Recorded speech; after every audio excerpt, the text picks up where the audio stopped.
Messieurs, Madame la Présidente, chers consoeurs, chers confrères, Madame la progéniture de Madame la Présidente, etc., etc. Donc je vous remercie pour votre invitation à votre congrès. C'est vrai que c'est impressionnant, vous êtes plus nombreux que nous. Et je vous remercie de m'avoir permis de revenir en Bretagne plus tôt que le vendredi soir avec le dernier train, comme j'essaye de faire à chaque fois pour survivre aux élans de la vie parisienne. Paris, c'est bien pour y travailler, c'est bien pour y prendre du carburant éventuellement. Mais pour y vivre, il n'y a que la Bretagne. Voilà. Donc, je le pense vraiment. Donc, je vais vous parler, moi, effectivement, de psychiatrie. Je vais vous parler de symptômes psychiatriques chez les personnes en soins palliatifs, à l'exclusion, effectivement, de ce qui a plus été abordé ce matin, qui étaient les troubles présentés par les patients ayant eux-mêmes des pathologies psychiatriques avérées. Donc, je vais vous parler de psychiatrie. Alors, je n'ai pas fait exprès. Je n'ai pas refait le diaporama depuis l'intervention de David Travers ce matin. Mais je voulais commencer aussi en disant que la psychiatrie, c'est de la médecine. Ce n'est pas anodin, parce que l'approche de la psychiatrie, bon, nous, on la connaît, mais nos collègues, les personnes avec qui on intervient, ont une vision qui est beaucoup basée sur leur représentation. Et souvent, quand un patient présente un profil psychologique particulier ou psychiatrique, il y a une fascination pour la symptomatologie, une fascination pour le vécu du patient, qui fait que quelque part, on va tout de suite s'enfermer dans des considérations qui sont loin de la réalité de la science. Et moi, j'ai coutume de dire aux jeunes étudiants, aux internes avec qui je travaille, que je ne veux pas entendre parler de psychopathologie tant qu'on n'a pas vraiment compris pourquoi un patient était là, quelle était sa souffrance, quel était son problème, et qu'une fois, par contre, qu'on avait identifié quelle était sa souffrance au sens médical du terme, au sens psychiatrique du terme, là, pour le coup, la psychopathologie nous intéressait parce qu'elle allait permettre d'éclairer cette clinique, justement, du sujet, et qu'elle allait nous permettre, effectivement, d'inscrire cette sémiologie dans le parcours du patient, dans son histoire, en tenant compte de sa personnalité, de sa spiritualité, de sa vie, des gens qu'il a rencontrés, etc. Mais que si vous commencez avec un patient en disant « Oh là là, cette dame-là, elle est en fin de vie, elle a telle maladie, mais son mari ne vient plus la voir, mais quand elle était jeune, elle a eu tel vécu, etc. » Vous allez rentrer dans des considérations, vous allez être fasciné par son histoire et vous allez passer à côté de la réalité médicale qui, pour le coup, est le plus souvent curable ou en tout cas traitable. Et ça m'amène à mon deuxième propos, qui est que s'il y a bien une discipline qui n'est pas palliative, c'est la psychiatrie. C'est pas palliatif, le terme est à mettre bien évidemment avec des guillemets, mais ce n'est pas palliatif parce que, par expérience, moi je travaille avec des personnes âgées. Je vous cite une anecdote qui m'est arrivée il y a quelques années dans un hôpital, où un collègue me dit bah, « Tiens, il faudrait que tu vois monsieur machin, il ne va pas bien. » Non, finalement, ce n'est pas la peine de le voir, il est en fin de vie. Et bon, puis le collègue était quand même un peu spèce. C'était un fanatique des DMS inférieur à 3 jours. Je lui dis « Mais il est en fin de vie, il est en fin de vie pourquoi ?» Oh, ben il est en fin de vie, il a 93 ans, etc. Oui, d'accord. Okay, mais c'est quoi sa maladie mortelle? Je sais pas, une maladie chronique terminale, en phase terminale, il y a des métastases, il y a un cancer. Ah non, non, il est un peu déprimé, mais il a 93 ans. Voilà. Donc, quand un collègue vous dit le patient a 93 ans, il est déprimé, effectivement, le patient était dépressif au sens psychiatrique du terme, donc traitable. Et répondre, il est en fin de vie, parce que de toute façon, 93 ans, c'est bon, on s'arrête là. Vous comprendrez pourquoi, en tant que psychiatre, des fois, on s'excite. On s'excite, effectivement, peut-être parfois à la limite du déraisonnable. Je reconnais que ce matin, le débat n'était pas simple. Mais parce que nous, on sait que quelqu'un qui vous dit « je veux mourir, j'ai plus envie de vivre, j'en ai marre, j'en ai ras-le-bol, je voudrais me suicider, je voudrais plus être là, etc. » On sait que si cette personne, effectivement, présente une symptomatologie psychiatrique avérée, s'il y a vraiment la réalité d'une dépression derrière, eh ben elle est curable. On peut aider quelqu'un de 95 ans qui ne va pas bien, même s'il a une maladie mortelle, même s'il n'a plus de famille, même s'il est tout seul dans une USLD à regarder l'immeuble d'en face par la fenêtre. Ça, c'est pour Paris. Eh ben cette personne peut retrouver le goût de vivre quand même. Alors des fois, c'est vrai qu'on a l'impression d'être un petit peu dans un... J'oserais pas employer le terme acharnement parce qu'il serait d'abord pas adapté, puis il a une connotation particulière. Mais oui, c'est vrai, on va s'exciter. Et c'est vrai que faire de la liaison, de la psychiatrie de liaison, et parler de soins palliatifs, moi, ça me laisse rêveur. On m'a demandé de venir parler de mon expérience de psychiatre de liaison dans les services de soins palliatifs. En pratique, je calculais tout à l'heure, c'est surtout l'équipe mobile de soins palliatifs qui vient dans mon service, plus que moi, je vais dans le service de soins palliatifs. Mais ce qui est intéressant, c'est qu'effectivement, c'est une démarche d'échange où moi, je vais effectivement parfois amener du forcing pour traiter certaines pathologies psychiatriques Parce que je sais qu'on peut attendre d'une thérapeutique adaptée une amélioration, et de la même façon, mes collègues des soins palliatifs font parfois me freiner en disant « t'es mignon là, mais t'excites pas, tu feras pas mieux ». Voilà. Donc on arrive à avoir une collaboration qui est intéressante de ce côté-là. Après, je voulais dire, je l'ai un petit peu sous-entendu, que la psychiatrie, c'est une discipline actuellement intégrative, complémentaire. On peut être un fan des neurosciences, un fan de la psychanalyse, un fan du comportementalisme, un fan du cognitivisme, un fan de l'hypnose, un fan de la neurologie, non pas la neurologie quand même. On peut être un fan de plein de choses, et ce ne sont pas des disciplines qui s'excluent mutuellement. Je vous cite un exemple idiot, mais aujourd'hui, ce qui va probablement défendre le plus la psychanalyse dans les années qui viennent, c'est les progrès des neurosciences, qui sont en train de nous montrer actuellement comment les processus psychanalytiques peuvent fonctionner sur le sujet, comment est-ce que les psychothérapies marchent, c'est les neurosciences qui nous l'expliquent. Et de la même façon, on sait que les médicaments vont permettre aux patients de bénéficier de psychothérapie, et on sait aussi que parfois les psychothérapies vont permettre d'aider les patients à mieux gérer leur stress, à rentrer dans des processus de changement qui les aideront à aller mieux et à mieux profiter de leur maladie chronique, à mieux gérer leur maladie chronique. Et donc, ces espèces de combats d'arrière-garde où il y a d'un côté les méchants biologistes et les gentils psychodynamiciens et vice-versa, on n'en est heureusement plus là. Alors, la psychiatrie de liaison, donc, c'est le psychiatre qui se déplace auprès d'autres équipes pour voir les patients, donc équipe dite somatique. Alors, bien évidemment, le cerveau est branché sur le corps, on s'occupe aussi du somatique, mais c'est vrai qu'il y a quand même des petites subtilités. Et on va s'occuper du patient, on va donner un avis, on va dire, voilà, nous, on trouve que le patient, il y a ci, il y a ça, etc. On ne fait que donner un avis, on ne prend pas en charge le patient. Le principe de la psychiatrie de liaison, c'est que l'équipe qui s'occupe du malade reste maître de la prise en charge du patient. Nous, par contre, on va amener un regard extérieur, un recul. Il n'y en a pas forcément l'équipe qui a le nez dans le guidon avec le patient. Et on va voir l'équipe. Et on aura l'occasion d'en reparler un petit peu après, mais c'est probablement ça le plus important, c'est qu'on va permettre à l'équipe d'aider justement à sortir de cette vision des représentations qu'ils ont du patient, les aider à avoir un éclairage différent, et permettre de leur expliciter la réalité de certains symptômes et d'amener parfois un petit peu de psychopathologie dans le circuit, parce qu'effectivement, même s'il faut d'abord faire de la clinique, parfois connaître un petit peu la psychopathologie, savoir comment fonctionne le psychisme humain, ça aide à comprendre les symptômes que vont présenter les patients. Un patient qui va mal, c'est un patient qui vit des stress nombreux, ça génère de l'angoisse. Cette angoisse, il faut qu'il arrive à s'en débarrasser. Il n'y arrive pas toujours, à un moment donné, ça déborde. Et le danger, c'est effectivement le danger dépressif qu'il guette derrière. Un patient qui va mal, c'est un patient qui n'a plus les deux choses importantes qui permettent d'aller bien psychiquement. La première, on en a parlé ce matin, c'est le narcissisme. Vous allez bien si vous avez un bon narcissisme, vous allez bien si vous avez une bonne image de vous-même.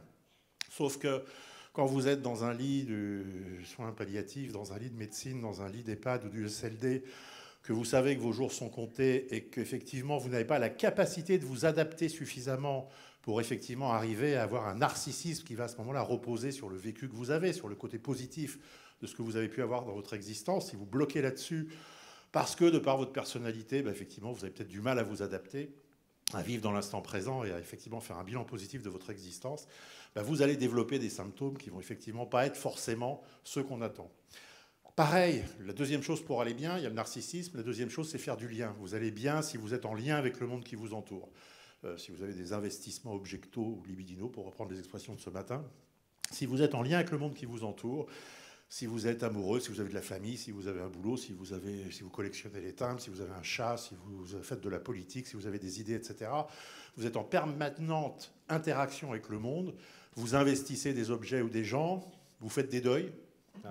Et le problème, c'est que quelqu'un qui va se retrouver en soins palliatifs, c'est quelqu'un qui va avoir de moins en moins de capacité de nouveaux investissements, mais qui par contre va avoir un deuil à faire particulièrement important, avec un impact redoutable, qui est le deuil de son existence passée, le deuil de son existence et de sa vie tout court. C'est quelque chose auquel on n'est pas forcément préparé et qui n'est pas quelque chose de simple. Donc quelqu'un qui est dans cette fragilité narcissique, dans cette fragilité en termes d'investissement, qui va avoir une augmentation de ses stress, qui va avoir beaucoup d'angoisse, qui est dans un risque dépressif, voire dans une dépression avérée, il arrive un moment où sa façon habituelle de se protéger du stress, si dans la vie, quand vous êtes un peu angoissé, vous faites de l'aquarelle ou que vous racontez vos misères à votre psychothérapeute, arrivé en soins palliatifs, des fois l'aquarelle et le psychothérapeute, ça ne suffit plus. Et effectivement, du coup, vous allez exprimer votre souffrance comme vous allez pouvoir le faire, et donc vous allez avoir une sémiologie, une symptomatologie qu'on n'attend pas parce qu'elle ne correspond pas forcément à la réalité de la situation psychique que vous vivez. Si vous êtes schizophrène, vous n'allez pas bien, on s'attend à ce que vous déliriez. Si vous êtes névrosé, vous n'allez pas bien, on s'attend à ce que vous ayez des comportements un peu bizarres ou des angoisses importantes, etc. Sauf que les patients âgés, comme les patients en soins palliatifs, sont des gens qui ne vont plus faire comme ils font d'habitude, parce que les défenses habituelles, les stratégies habituelles du psychisme pour s'en sortir, elles sont dépassées. Et donc vous allez avoir affaire à une sémiologie, une symptomatologie inhabituelle. La première, c'est le délire. Il est extrêmement classique d'avoir des patients délirants, hors de la réalité, hallucinés, interprétatifs, persécutés le plus souvent. Là, le monsieur là-bas, il m'aime pas, il fait exprès que mettre les projecteurs rien que dans ma figure pour m'embêter. C'est un complot international dirigé spécifiquement contre moi. Et je suis même pas en soins palliatifs et je suis même pas vieux. Alors vous imaginez ce que ça donne. Voilà, on va interpréter ce qui se passe autour de nous en fonction de nos stress, nos angoisses, nos frustrations, etc. Et donc le délire, c'est une défense, un mécanisme de l'organisme, du psychisme, que d'habitude on ne trouve que chez les gens qui sont particulièrement très mal, les psychotiques, qui ont des niveaux d'angoisse énormes, ou les gens qui ont effectivement des dépressions très graves, type mélancolique, caractéristiques psychotiques, etc. Mais là, quelqu'un qui effectivement va avoir une angoisse qu'il ne va pas réussir à gérer parce qu'effectivement il n'arrive pas à faire correctement ses deuils, il n'arrive pas à vivre suffisamment dans l'instant pour supporter la fin de vie à laquelle il n'est pas forcément prêt, qu'il n'est pas prêt forcément à affronter, et bien cette personne peut délirer. Et effectivement, quand on est appelé en soins palliatifs, quand on est confronté à donner un avis pour ce type de patient, c'est parce qu'effectivement, les équipes ne comprennent plus. Et un patient qui délire dans un service de médecine ou de soins palliatifs, c'est un patient psychotique. Et la réponse va effectivement souvent être, il est psychotique, il est délirant, donc on va lui donner des médicaments antipsychotiques, antidélirants. Alors qu'en fait, le délire n'est que le reflet de son angoisse, le reflet effectivement d'une vie qu'il a peut-être du mal à boucler correctement. Et là, le regard des équipes psychiatriques et l'aide qu'on va apporter aux équipes effectivement somaticiennes ou soins palliatifs va permettre un éclairage qui aidera aux patients, du moins on l'espère. Oui, ça revient à ce que je viens de vous dire. Voilà, donc hop, ça sera sur le site, il paraît. Puis j'ai droit qu'à 20 minutes. Alors... D'ailleurs, je vais ralentir un peu quand même, parce qu'il ne faut pas déconner. Plus que 8. Non, mais il est stressant. Il m'a dit tout à l'heure, si tu dépasses le temps, tu es viré, tu ne reviendras pas l'année prochaine. Et quand j'ai vu comment on bouffait ici par rapport aux autres congrès, moi, je me dis, tant qu'à faire. Hein. Donc j'ai intérêt à être bon, en tout cas à être très flatteur. On va essayer flatteur, c'est plus sûr. Donc le délire est un des symptômes qu'on n'attend pas forcément chez nos patients non psychotiques, mais qui va pouvoir se révéler à l'occasion d'un stress important. Autre grand classique des symptômes pour lesquels les psychiatres sont appelés, l'agitation. Attention, l'agitation n'est pas forcément l'agressivité. L'agitation, c'est marqué une activité inappropriée qui est verbale, vocale ou motrice, etc., qui ne résulte pas des besoins de la personne. L'agitation, ça peut être la déambulation, ça peut être les impatiences, ça peut être des choses comme ça. Enfin, ce n'est pas forcément quelque chose de très, très, très mouvementé. C'est extrêmement fréquent. Ce n'est pas forcément psychiatrique. 80% de l'agitation chez quelqu'un en état de souffrance, c'est la plupart du temps, c'est la douleur, c'est le fécalome, c'est les problèmes somatiques, c'est je ne sais pas quoi, enfin la maladie même qu'a le patient, etc. Les plus beaux états d'agitation, c'est les comas hypoglycémiques, je vous rappelle. Donc voilà, le réflexe qu'ont souvent les équipes médicales par rapport à la psychiatrie. Le patient est agité, donc c'est psychiatrique. Non, le patient est agité, c'est qu'il ne va pas bien. Voilà.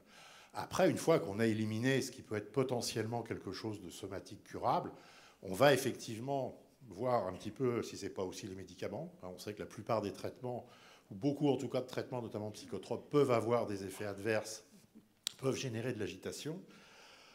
Donc c'est pas ce qui manque. Donc là, on est dans le registre qui n'est pas le registre de la psychiatrie. Par contre, il arrive un moment où effectivement, un patient agité, quand on est sorti un petit peu du contexte purement somatique, il y a ce qu'on appelle le D3AP, ce qui est une façon un petit peu de repérer les grands syndromes qui peuvent donner de l'agitation. Douleur, délirium, enfin douleur et confusion, pareil, ça appartient au champ du somatique. Mais par contre, la dépression hostile, l'aide humaine inadaptée, les épisodes psychotiques, pour le coup, sont plus du registre de la psychiatrie, qui va permettre un éclairage. Dépression hostile, c'est important. Pourquoi ? Parce que dans l'imaginaire et dans la représentation qu'on en a, patient dépressif, c'est plutôt un patient calme, trop calme. Alors qu'en fait, notamment chez les gens âgés ou chez les gens qui ont un niveau d'anxiété important, vous avez ce qu'on appelle les dépressions hostiles. Et effectivement, parfois, un patient agité, c'est quelqu'un qui est dépressif et il évacue son angoisse, il l'évacue n'importe comment, donc ça va s'agiter. Et on va avoir de l'agitation ou de l'agressivité avec des caractéristiques dépressives particulières, pour le coup, que les gens ne connaissent pas bien. donc sur lesquels on va avoir un éclairage intéressant auprès des équipes. L'aide humaine inadaptée, on sait qu'effectivement, le patient ne se résume pas à sa génétique, son corps, ce qu'il y a à l'intérieur de lui, de son cerveau, etc. C'est aussi tout l'environnement. Et quand on dit l'aide humaine inadaptée, ça peut être la famille, ça peut être l'entourage institutionnel, ça peut être les équipes. Quand je dis aide humaine inadaptée, ce n'est pas forcément de la maltraitance. C'est simplement que les équipes, soit qu'elles ne sont pas formées, soit qu'elles sont fatiguées, soit qu'elles n'ont pas un éclairage net de la situation. Et donc, la façon de faire avec le malade ne va pas être adaptée. Et donc, forcément, une prise en charge qui n'a pas de sens avec quelqu'un qui est en état de souffrance psychique va forcément générer des problèmes comportementaux, un type d'agitation ou un type d'agressivité. On va en reparler si j'ai le temps. De toute façon, je le prendrai, même pas peur. Je suis le premier. J'ai tétanisé, j'ai menacé ma voisine, donc elle ne dira rien. Vous m'avez dit que vous ne vouliez pas intervenir après, c'est ça? Épisode psychotique, on a déjà un petit peu parlé. Le délire, effectivement, ou des manifestations psychotiques peuvent être l'expression de la souffrance du sujet également. Il faut entendre d'un point de vue psychopathologique que la souffrance psychique du sujet va avoir des manifestations, effectivement, au niveau comportemental. Je vous ai parlé du délire, je vous ai parlé de l'agitation, je vous ai parlé pas encore de l'agressivité, je crois. Il y a aussi la régression. On sait qu'un patient hospitalisé, un patient institutionnalisé, ou même un patient qui ne va pas bien parce qu'il est en perte d'autonomie, parce qu'il a des troubles cognitifs, parce qu'il a des troubles affectifs ou émotionnels, parce qu'il vit des choses difficiles, va se mettre facilement dans une position régressive. Alors la régression à petite dose, c'est classique. Quand on est hospitalisé, moi je me rappelle un épisode, j'étais hospitalisé en chirurgie pour un truc très bête. J'étais en train de téléphoner dans ma chambre sur mon lit de douleur. Quand l'infirmière est rentrée, sans frapper, mon premier réflexe était de cacher mon téléphone. Et là, je me suis dit, j'ai 55 balais, je suis chef de service, praticien hospitalier. D'habitude, c'est plutôt moi qui terrorise les infirmières. Il y en a dans la salle qui ont travaillé avec moi, d'ailleurs, elles sont parties tout à l'heure en courant. Je me suis dit, ça va pas, là, je ne vais pas me comporter comme un gamin. Mais c'était réflexe. Je suis à l'hôpital, je suis dans un lit d'hôpital, je me comporte comme un gamin. Pourquoi? Parce que quelque part, c'est le fonctionnement de base. On se confie aux soignants. Alors peut-être moins maintenant, avec tout ce que nous a raconté le docteur Asif Thomas ce matin, où les patients ont besoin maintenant de dire ce qu'ils veulent faire, c'est chiant. Mais l'époque où c'était encore les médecins qui décidaient, les patients régressaient bien tranquillement, et du coup, voilà, ils se laissaient faire. Sauf que la régression, un peu ça va, trop de régression, ça va confiner à des comportements de retrait et d'isolement qui vont confiner à un moment donné à la dépression et effectivement empêcher le patient de progresser, ne vont pas aider non plus les processus de deuil et d'acceptation de la maladie. C'est vachement grande cette estrade. Ça c'est quoi? Ah oui, ça c'est bien. Non, parce que je ne suis pas forcément les diapos, alors vous débrouillerez après sur le site. Qu'est-ce qui fait que le patient va être agité? Ça peut être réactionnel à une frustration, un événement ressenti comme hostile, une perte de ses repères, une perte de maîtrise de son environnement. Et j'ai précisé une absence de réassurance ou d'étayage. Un patient hospitalisé, les soignants ont plusieurs fonctions inhérentes à leur mandat qui vont être de rassurer le patient. Quelqu'un est hospitalisé, le fait d'arriver à l'hôpital ou d'arriver dans une institution qui va vous prendre en charge, vous êtes censé être rassuré par le fait d'être hospitalisé. On est censé vous étayer aussi. Étayage dans le sens où peut-être que chez vous, vous êtes un peu isolé, un peu seul, vous arrivez à l'hôpital, il va y avoir du monde autour de vous, il va y avoir des béquilles, il va y avoir des choses qui vont vous aider à tenir. D'ailleurs, le grand danger quand quelqu'un est hospitalisé et qu'il ressorte, c'est qu'il y a cet étayage à l'hôpital qui n'est pas forcément présent à l'extérieur, et si la sortie est mal préparée, vous savez les durées moyennes de séjour qui font 2 jours, 3 quarts, c'est pas toujours facile d'avoir le temps de tout installer pour l'extérieur. Effectivement, le danger, c'est que le patient se recasse la figure en sortant. Le patient qui est hospitalisé, c'est aussi quelqu'un chez qui on va faire de la suppléance. Je suis hospitalisé, je ne vais pas bien, je suis en fin de vie, je suis fatigué physiquement. On va faire pour moi, on va faire à ma place. Alors bien évidemment, si on fait trop pour moi, si on fait trop à ma place, que je perds mon identité, c'est pas une bonne idée. Mais en même temps, le fait de suppléer, ça va m'aider à tenir. Et puis, j'ai besoin d'être cadré. Parce que si je ne vais pas bien, si effectivement je m'agite, si je vais dans tous les sens, des fois, le fait de me poser, et de me poser parfois par la contrainte, avec une contention avec des guillemets, ça peut être des barrières de lit, ça peut être simplement le fait d'accompagner la personne quelque part, ce cadrage va m'aider. Et en fait, c'est un peu ça le problème. Si dans un service hospitalier ou dans un service qui vous héberge quel qu'il soit, vous n'avez pas ces capacités de suppléer... Ça fait 20 minutes déjà. Putain. Je croyais que je parlais vite, mais pas assez encore.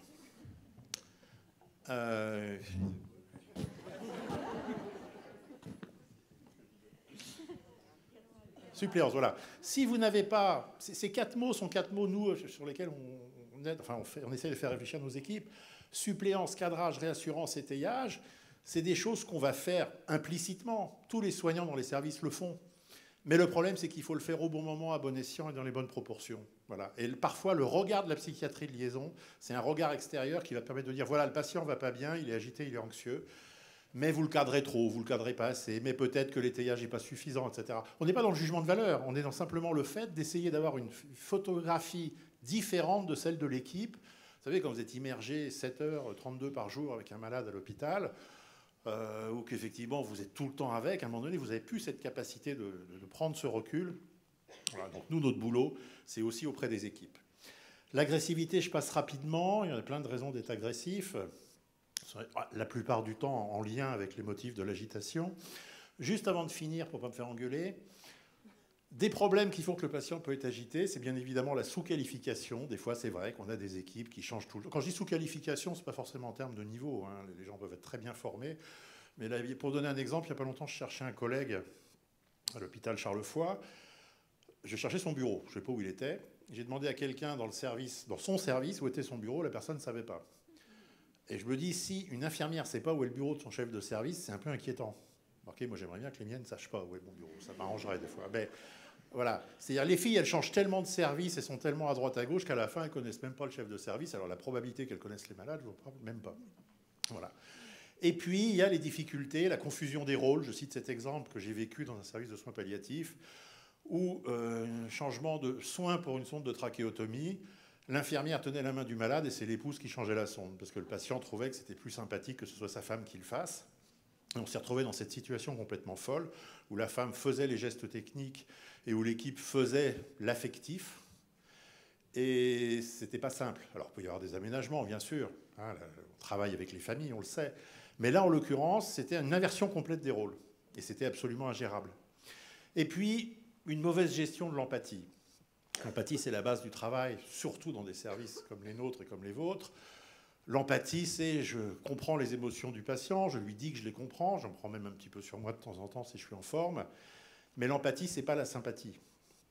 Et des fois, effectivement, c'est pas l'antipathie non plus, bien sûr. Et des fois, à force d'être gentil avec le malade ou à force de vouloir être trop proche de lui, on n'arrive plus à être dans une dimension soignante, on perd un petit peu ses repères par rapport à ça. Et le patient peut y perdre son identité. Je vous cite un dernier exemple que j'aime bien, qui s'est aussi passé dans un service de soins palliatifs. Une aide-soignante rentre dans la chambre d'un patient dont elle savait que c'était ses derniers jours. Elle rentre dans la chambre, elle éclate en sanglots. Bon. Le lendemain, réunion de synthèse. Oui, madame machin, vous avez pleuré dans la chambre du malade, mettez vos doigts comme ça, etc. Et elle se fait engueuler par la cadre. Il y a peut-être des cadres ici, donc je m'arrête là. Et puis on lui pose la question, la fille, on dit, le patient, il a réagi comment? Ah il m'a consolé. Il s'est assis au bord du lit péniblement, parce qu'il était quand même vraiment très très mal, il est mort le lendemain. Et il m'a pris par les épaules. Aujourd'hui, il fait ça, le mec, il est mort. Hein. Il se retrouve avec un procès la veille de sa mort. Et il m'a consolé. Il m'a dit, mais vous inquiétez pas, ça va, vous en faites pas, soyez pas stressés comme ça, etc. Et c'était génial, parce que ce type qui n'existait plus, les médecins ne rentraient plus dans la chambre depuis un moment. Hein. L'aide-soignante qui, elle, craquait, elle redonnait un rôle à ce type. Il réexistait. Voilà. Brutalement, il était encore là. Il était encore monsieur machin, capable de rassurer quelqu'un, capable de l'aider.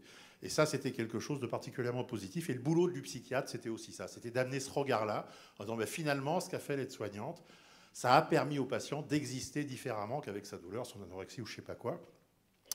Et en même temps, il ne faudrait pas faire ça tout le temps. Ce n'est pas très, très bien non plus. Lui a rappelé la cadre. Cette diapo pour vous rappeler que le métier qu'on fait, on ne le fait pas tout seul. Ce n'est pas anodin si vous êtes aussi nombreux aujourd'hui. On ne peut travailler qu'en équipe. Et les psychiatres ont à vous aider à prendre du recul. Vous avez, vous, une aide à apporter aux psychiatres pour qu'ils prennent aussi du recul. Je le vis au quotidien. Et je vous remercie de votre attention.